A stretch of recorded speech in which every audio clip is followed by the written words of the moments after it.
Моята позиция е такава, каквато е позицията на православната църква. Тя е негативна спрямо сектите, тъй като всичките, а тази е една от най-деструктивните.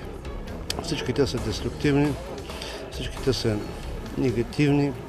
Сектите са опасни, защото всяват най-вече в съзнанието на младите хора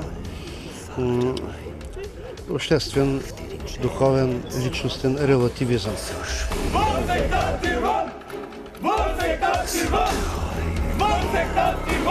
Всеки има право вярно на религиозни убеждения, но никой няма право да натрапва тези убеждения, още повече, когато те са в разрез с нашите традиции, с нашата духовност и водят до отродяване и до вредни дори за здравето на хората последици. Дори да не вредят сега, ще почнат да вредят утре, защото те са една незначителна, може би за момент, общност в Русия, но ние сме твърдо убедени, че трябва да се остана така.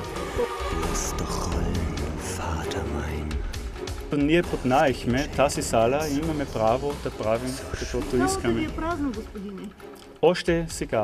Но ако вие пречете този вход, повече... Но сега моля да излизате, защото искаме да се подготвим. Елате при нас!